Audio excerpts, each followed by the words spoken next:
Bienvenidos a Capilla de Fe. Nos dice el Señor en su palabra, la fe viene por el oír y el oír por la palabra de Dios. Dios nos ayuda a ser no solamente oidores, sino hacedores de la palabra. Hoy tenemos un tema muy importante. ¿Cómo comenzar de nuevo en la vida? Y antes de comenzar, quisiera pedir la bendición de Dios al abrir su palabra. Padre Celestial, pedimos en esta hora que el mismo Espíritu que inspiró las Sagradas Escrituras venga a inspirarnos, a hacérnoslas entender y sobre todo que tengamos corazones dispuestos a obedecerla en el nombre de Jesús. Amén. Amén. ¿Estás dispuesto en esta hora a recibir un rayito más de luz de la palabra de Dios? ¿Estás dispuesto a caminar en esa luz? El tema de hoy es ¿cómo comenzar de nuevo en la vida? Cuando voy a Jesús y a su palabra, voy en camino hacia una vida abundante. Y cuando hablamos de vida abundante, a veces pensamos solamente en asuntos materiales. Pero el mismo Jesús dijo, el Señor Jesús mencionó, la vida del hombre no consiste en la abundancia de los bienes que posee. No es lo que poseemos nosotros, sino ¿quién nos posee a nosotros? ¿Y en qué consiste la vida eterna? Dios nos da la respuesta en su palabra. Y aquí en San Juan capítulo 17, versículo 3 nos dice, y esta es la vida eterna, que te conozcan a ti, el único Dios verdadero, y a Jesucristo, a quien has enviado. Amigos, la salvación no es una doctrina, es algo más que eso. Es una persona, es Cristo Jesús. La salvación no es un concepto teológico, es una persona, es Cristo Jesús. Y tú y yo tenemos que ir a Jesús por perdón, por salvación, para comenzar de nuevo. Y tú dirás, bueno, pero ¿por qué comenzar de nuevo? Todos tenemos que comenzar de nuevo, querámoslo o no, porque estamos en un serio problema. ¿Y cuál es nuestro problema? ¿Por qué tenemos que ir a Jesús? Las Escrituras nos dicen cuál es el profundo problema en el cual estamos sumidos, cada ser humano que viene a este mundo. Y nos dice aquí el libro de Romanos capítulo 3, versículo 23, lo siguiente. Por cuanto todos pecaron y están destituidos de la gloria de Dios. Todos. Y luego agrega en el capítulo 6, versículo 23, lo siguiente. Porque la paga del pecado es muerte. Aquí está nuestro problema. Nacemos en este mundo ya con un certificado de defunción. Nacemos inclinados hacia el mal. Nacemos pecadores. Y pecado, mis amigos, es mucho más de lo que hacemos. Pecado es nuestra naturaleza, es lo que somos. Por lo tanto, Dios ha hecho provisión para este problema, el problema más profundo del ser humano, el problema del pecado, y a Dios nada lo toma por sorpresa. Él ha hecho provisión allí en la cruz del Calvario para el perdón, para darte gracia, para darte victoria en Cristo Jesús. Sabes que a menos que reconozcamos que somos pecadores, estamos en un serio problema. Nunca vamos a necesitar un Salvador. A menos que alguien reconozca que está enfermo, nunca va a ir a un médico. ¿Para qué va a ir si está sano? Y así tú y yo, si nos reconocemos que somos pecadores, nunca vamos a ir en busca del médico divino. Hace años atrás, varias décadas para ser más exacto, un misionero fue a China, allí como voluntario para predicar el mensaje de salvación en Cristo Jesús. Allí estuvo arguyendo con un señor, un chinito, diciendo todos somos pecadores. Pero el chinito decía, no, ni yo ni mi familia somos pecadores, no tenemos pecados. Ellos creen más bien en la salvación por las obras y no por la fe en Jesucristo. Ni reconocen tampoco que somos pecadores. Así que la conversación quedó pendiente. Un día el misionero estaba allí en su pequeña cabina o cabaña, y era alrededor del mediodía, así que decidió hacer una corta siesta antes de seguir haciendo las visitas en toda la aldea. Así que puso un despertador y se acostó allí sobre una hamaca y estuvo haciendo la siesta por unos minutos cuando alguien toca la puerta y era este chinito con quien había tenido una conversación previamente. Y le dijo, buenas tardes. He estado investigando, tanto un servidor como mi esposa, mis hijos, mi familia, ninguno de nosotros tenemos pecado. Por lo tanto, quiero declararle públicamente que no somos pecadores. Pero no había manera de hacerlo entender. En ese momento llega otro visitante a la casa. Y el misionero dice, espéreme un momentito, voy a atender a la otra persona. Así que fue a atender a la otra persona y al chinito se le fueron los ojos a ese reloj que había puesto el misionero allí como despertador, tan hermoso, nunca había visto algo tan bonito. Y le entró la codicia. Y miró para un lado y miró para otro, pero se olvidó de mirar para arriba porque hay alguien que siempre nos ve, siempre nos mira. Y allí fue y tomó aquel reloj y lo puso dentro de su manga, en su toga, y allí lo guardó. Cuando llegó el misionero, dice, bueno, yo creo que ya conversamos lo suficiente. El misionero notó enseguida que le faltaba el reloj, pero no dijo nada. Y el chino dice, yo quiero, ya debo irme, discúlpeme, creo que tiene alguien más que atender. Y el misionero dice, no, vamos a seguir hablando, espera un momento. El misionero dando tiempo para que el reloj despertador sonara. Y allí siguieron conversando. Y aquel reloj despertador suena ring, ring a la hora anunciada que lo había puesto el misionero. Y el chinito, un tanto asustado, dice, ay, ¿qué me pasa? No sé qué me pasa. Parece que un demonio se me ha metido adentro. Y el misionero dice, venga, yo se lo quito. Y le quitó el reloj que estaba allí en la manga y le leyó lo que dice el libro de Números. La palabra de Dios dice, y sabed que vuestro pecado os alcanzará. Mis amigos, todos somos pecadores. Todos tenemos la inclinación hacia el mal, hacia el pecado. Es como un carro desaliñado. Estoy seguro que tal vez tú has manejado un carro desaliñado. Un carro desaliñado se va constantemente, a menos que lo estés, o que lo alinees, o que lo estés corrigiendo la dirección. Pecado es nuestra naturaleza. Y todos nosotros somos pecadores. Y te voy a poner un ejemplo. Nos cuentan un chisme y nos queda grabado hasta los detalles. Y a veces le agregamos un poquito de picante para hacerlo más sabroso. Pero tratándose de memorizar un texto de las Sagradas Escrituras, ¡oh, cómo nos cuesta! Estamos más inclinados hacia el mal, estamos inclinados hacia el error. Para eso vino Jesús, para realinear nuestras prioridades, para mostrarnos el camino que conduce a la vida eterna y no a la muerte eterna. ¿Sabes que Dios sufrió cuando Adán y Eva cayeron en pecado? Pero Él no los dejó solos. Allí salió a buscarlos. A Dios nada lo toma por sorpresa. Él había establecido un plan, lo que conocemos como el plan de salvación, que fue hecho antes de que el mundo existiese, para que tú y yo tengamos una segunda oportunidad. Y mis amados, desde la cruz del Calvario estamos viviendo con la segunda y última oportunidad.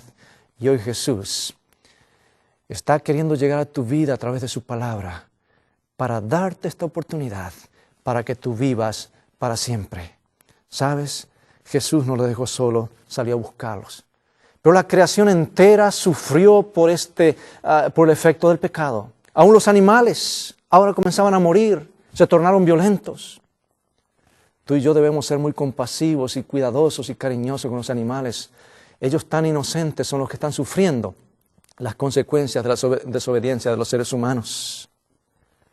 Jesús vino en persona para detener esa mano asesina. Y le costó la vida.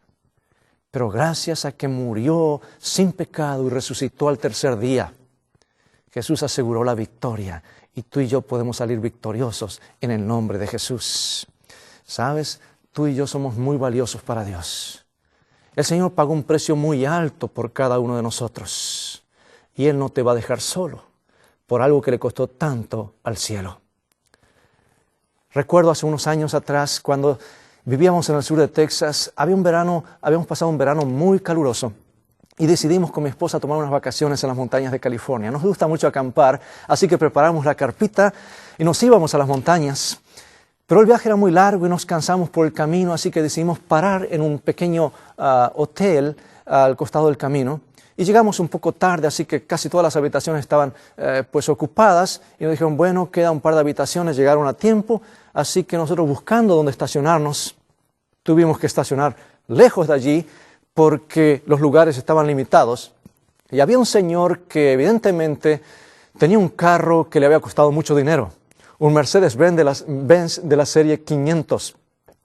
Y allí este señor, cuidando de que nadie le dé un portazo, cuidando su carro, lo estacionó atravesado utilizando 2 espacios de estacionamiento.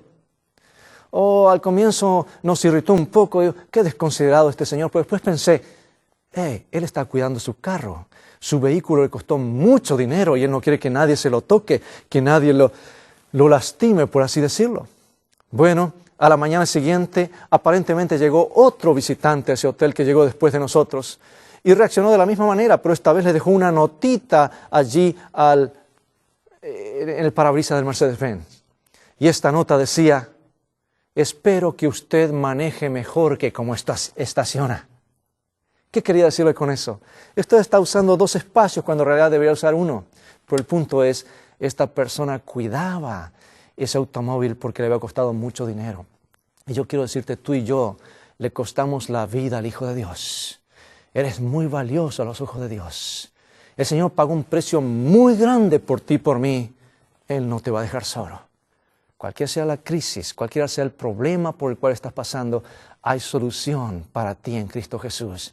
En la cruz del Calvario Jesús hizo provisión para tus problemas y para el peor problema de la humanidad, tus pecados y mis pecados. Bien, Jesús abrió el camino. Jesús es el pontífice. La palabra pontífice quiere decir el que hizo un puente. Jesús es el que trazó el puente entre nosotros y nuestro Padre Celestial. Por eso es llamado el pontífice. Y allí colgó de la cruz del Calvario. Esa cruz, como dice el canto, emblema de afrenta y dolor en el monte Calvario.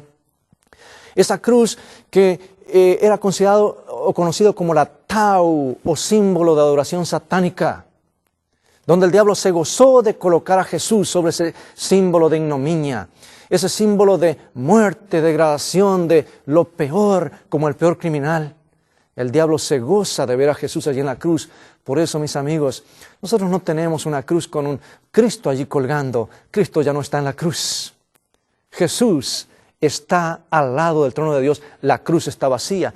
Pero ese símbolo de ignominia, ese símbolo de vergüenza, ese símbolo de muerte fue tocado por las manos y los pies de nuestro bendito Salvador.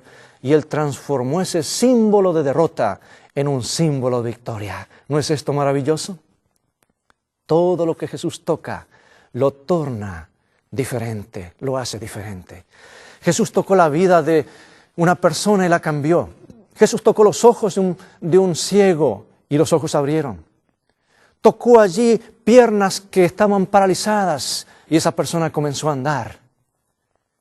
El toque de Jesús. Y yo quiero decirte, Jesús, cuando te toca a ti y a mí, hace personas diferentes. El toque divino del Maestro. Esto es lo que Jesús hizo. ¿Qué más pudo hacer? Por eso nadie tendrá alguna excusa para presentar por qué no aceptó a Cristo. Jesús hizo todo lo posible. Vertió su vida, vertió un Niágara de amor. Y el cielo hoy sigue invirtiendo para que nosotros podamos tener la oportunidad de vida eterna y de salvación. Y ante esta pregunta, nos hacemos nosotros la misma pregunta. Si Jesús hizo tanto, ¿qué podemos hacer nosotros? ¿Hay algo que tenemos que hacer nosotros? Podemos hacer, pero no para ganar nuestra salvación. La salvación fue hecha por Jesús allí en la cruz del Calvario. Pero debemos hacer 3 cosas. Y estas son las 3 cosas que debemos hacer que nos dice la Escritura en respuesta a lo que Jesús hizo allí en la cruz. Número 1. Nos dice el libro de Hechos, capítulo 16, versículo 31. Hechos 16, 31, lo siguiente, la palabra de Dios. Ellos dijeron, cree en el Señor Jesucristo y serás salvo tú y tu casa. ¿Quiénes dijeron esto? Pablo y Silas. Estaban ellos prisioneros allí en esa cárcel por predicar el Evangelio. El carcelero sabía que era una injusticia. Allí estaban ellos cantando posiblemente del libro de los Salmos, el himnario conocido en esa época, en los días de nuestro Señor Jesús, el himnario de Israel. Y allí alabando el nombre de Dios. El carcelero sabía que era una injusticia. Y en ese momento Dios interviene a través de un terremoto. Y las paredes de aquella cárcel se caen. Y aquel hombre temiendo por su vida de que los presos iban a escapar y él tenía que responder por su vida.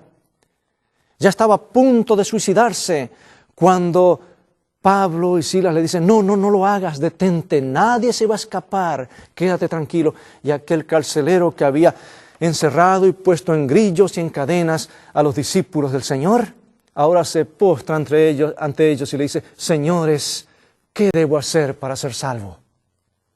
Hermanos, la pregunta más grande que un ser humano alguna vez se haya hecho en la vida. ¿Qué es creer? Es algo más que decir yo creo. La palabra de Dios nos dice qué es creer porque los demonios creen y tiemblan, pero ellos no tienen chance o oportunidad de salvación. Ya la tuvieron, la primera y la última, porque estuvieron ante la presencia de Dios. La palabra de Dios nos dice en Proverbios capítulo 3, versículos 5 y 6, lo siguiente, Proverbios 3, 5 y 6. Fíate de Jehová de todo tu corazón y no te apoyes en tu propia prudencia. Reconócelo en todos tus caminos y Él enderezará tus veredas. Amigos, ¿hay algo torcido en tu vida? ¿Hay algo que Dios tiene que enderezar? Fíate de Jehová de todo tu corazón, no te apoyes en tu propio camino. Debemos creer. ¿Saben? Los seres humanos han inventado tantas maneras diferentes para obtener la salvación, métodos humanos que no tienen relación alguna con la palabra de Dios. Hay gente que castiga sus cuerpos para hacer méritos para la salvación. Hay gente que camina sobre brasas ardientes. Hay gente que lleva ofrendas a sus dioses tratando de alguna manera apaciguar a sus dioses. Hay gente que camina con clavos que están con las puntas hacia arriba y caminan sobre esas superficies punteadas para ganar el favor de Dios. Se infligen tremendos sufrimientos en sus cuerpos. Y yo quiero decirte algo, la salvación es algo que viene de Dios. Tú y yo no necesitamos hacer esas cosas porque Jesús ya lo hizo allí en la cruz del Calvario. Hay un texto maravilloso que nos dice aquí la Escritura en Efesios capítulo 2, versículos 8 y 9. Efesios 2, 8 y 9. Nos dice lo siguiente la Escritura. Porque por gracia sois salvos por medio de la fe, y esto no de vosotros, pues es don de Dios, no por obras, para que nadie se gloríe. ¿Sabes? Martín Lutero redescubrió esta verdad. Él iba caminando sobre sus rodillas en la escalera sagrada allí en Roma. Y si había un hombre que realmente debía ganar la salvación por los méritos, era Martín Lutero, un monje tan dedicado, una persona tan piadosa. Él quería ganar el favor de Dios y hacía tremendas peregrinaciones, aún caminaba descalzo sobre la nieve, hería su cuerpo. Y mientras iba sobre sus rodillas en la escalera sagrada, allí en Roma, un rayo de luz del cielo llega a su mente y le recuerda ese versículo, el justo por la fe vivirá. Oh, no es por obras, es por las obras de Cristo, sí, allí en la cruz, pero la salvación es por gracia, es un regalo del Señor. Yo estoy seguro que a todos nos gustan los regalos. Y yo pregunto, ¿cuánto tiempo lleva para aceptar un regalo? Es algo instantáneo, ¿no es cierto? Y tan ciertamente como tú encendiste el televisor y tan ciertamente como empezaste a mirar el programa en esta hora, yo quiero decirte, tú puedes tener la seguridad hoy mismo que la salvación ha llegado a tu vida cuando tú abres tu corazón a Cristo Jesús y aceptas su gracia. Por gracia sois salvos por medio de la fe en Cristo Jesús. Así que tú y yo lo que tenemos que hacer es creer. Número 1, creer. ¿Cuál es la segunda cosa que debemos hacer? Pero antes quiero mencionarte algo más, algo maravilloso que ocurre cuando creemos.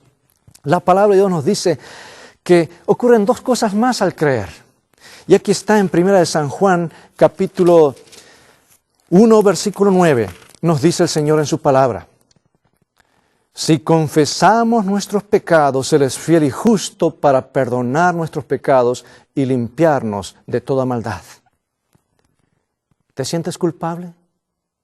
El Señor no solamente te perdona, sino que también te limpia. ¿De cuánto? De todo. Puede ser blasfemia, asesinato, puede ser robo, puede ser adulterio. El Señor te perdona y te limpia. Y hace algo más. Dice el Señor aquí en su palabra, en el libro de Miqueas capítulo 7, versículo 9, lo siguiente. Miqueas 7, 9. Él volverá a tener misericordia de nosotros, sepultará nuestras iniquidades y echará en lo profundo de la mar todos nuestros pecados. Y amigos, yo trato de usar mi imaginación, que el Señor, una vez que sepulta en lo profundo de la mar, lo cual es muy profundo, varios kilómetros, varias millas para abajo, el Señor dice, no me acuerdo más. Y yo creo que el Señor coloca un cartel allá arriba y dice, prohibido pescar aquí. Porque el diablo es muy astuto, haciéndonos recordar algo que el Señor ya perdonó, algo que el Señor ya sepultó. Y ocurre a veces en la Santa Cena que muchos no participan porque empiezan a acordarse de pecados que el Señor ya ha perdonado.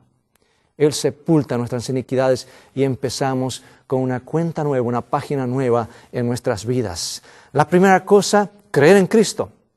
La segunda cosa que tenemos que hacer es amar a Cristo. Y aquí está el versículo que resume la forma como el Señor nos pide que le amemos.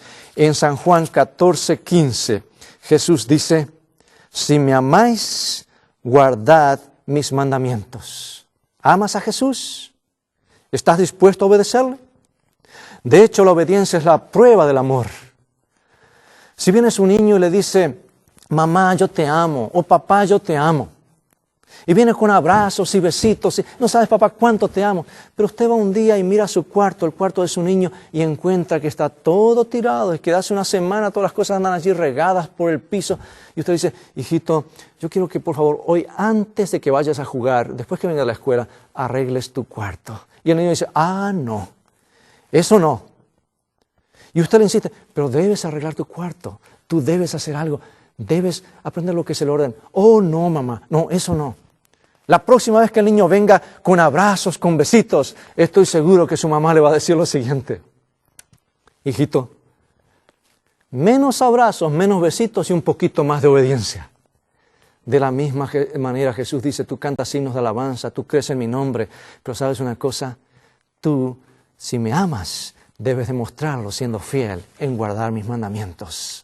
Oh, el Señor es muy claro referente a esto. Y tercero, la primera cosa es, como mencionamos, creer en Cristo. Segunda, amar a Cristo. Y la tercera es pertenecer a Cristo. ¿Y cómo pertenecemos a Cristo? Es pasar a ser propiedad de Cristo. Es a través de un acto muy sencillo. Es escribir nuestro nombre en el libro de la vida para vida eterna. Esta ceremonia sencilla y significativa el Señor Jesús la llama el bautismo. Y aquí veamos la importancia que esto tiene, y esto está en el libro de San Marcos, capítulo 16, versículo 16. El que creyere y fuere bautizado, ese será salvo. ¿Sabes que el bautismo se menciona, la cruz de Cristo se menciona en la Biblia 27 veces? Pero el bautismo se menciona 97 veces en la palabra de Dios. Dios aquí dándonos a entender la importancia que el bautismo tiene en la vida del creyente, 97 veces. Los discípulos comprendiendo esto, siguiendo la orden de Jesús, en San Mateo capítulo 28, dice el Señor, id y haced discípulos a todas las naciones, bautizándolos en el nombre del Padre, del Hijo y del Espíritu Santo, enseñándoles que guarden todas las cosas que os he mandado, y aquí estoy con vosotros todos los días, hasta el fin del mundo. Amén. Son palabras de Jesús. Algunos dicen, bueno, solamente en el nombre de Jesucristo. No, hermanos, en el nombre del Padre, del Hijo y del Espíritu Santo, los tres trabajan juntos. San Pablo bautizó en el nombre de Jesucristo porque había muchos creyentes que aceptaban al Padre. Ellos eran de origen judío, aceptaban el Espíritu Santo, pero no querían saber nada con Jesús. Por lo tanto, les hacía falta bautizarse en el nombre de Jesús, pero la fórmula es en el nombre del Padre, del Hijo y del Espíritu Santo. Ahora, ¿cuántas clases de bautismos hay? ¿Cuántas clases de bautismo acepta el Señor? En Efesios capítulo 4, versículo 5 nos dice, un Señor, una fe y un bautismo. ¿Y cuál es ese bautismo que el Señor acepta? La única clase de bautismo válida es la que Jesús nos dio el ejemplo. Él fue al río y allí fue sumergido, porque bautizo quiere decir sepultar. Y el nombre de la persona que se bautiza es escrito para vida eterna en el libro de la vida. ¿Sabes? Hoy el Señor te está llamando. Dios está queriendo escribir tu nombre en el libro de la vida. Hay gente que paga miles de dólares para tener la ciudadanía o los papeles en orden en el país donde vive. Pero yo quiero decirte, Jesús ya pagó por tu ciudadanía en el reino de los cielos y tú tienes que hacer tu parte para anotarte, para vivir para siempre. Yo quiero terminar con una ilustración en esta hora. Jesús nos está llamando. Esteban era un joven que había crecido en un hogar cristiano, pero terminó la escuela secundaria y él se fue a la universidad, se apartó del Señor. Y ahora Esteban iba a estudiar contaduría, negocios, pero resultó que era muy malo para los negocios, así que estudió educación física. Y Esteban una noche, después que se había apartado del Señor, le había dicho, la religión no es para mí, es para gente sentimental, yo no soy esa, yo quiero pasarla bien, hacer dinero. A las 2 de la mañana estaba luchando y dándose vueltas, no había paz, y dijo, yo no puedo rendirme al Señor, el precio es muy alto, pero quiero ir a nadar un rato a la piscina, a la alberca o a la pileta, y allí voy a relajar un poquito. Y allá fue y tuvo esa lucha en su corazón. Y él dijo, si subas hasta esas escaleras y de alguna manera bajo, es porque es señal que estoy regresando al Señor. Pero si subo al trampolín y de allí me lanzo, es señal que nunca más voy a regresar al Señor. No había nadie. ¿Quién le iba a llevar a otra decisión? Pero allí él tuvo un encuentro con el Señor a través del Espíritu Santo. Él terminó educación física, estaba como instructor de natación, y allí Esteban extendió sus brazos, se paró al costado del trampolín, listo para lanzarse desde ese trampolín. Y cuando extiende los brazos, la luna estaba brillando detrás.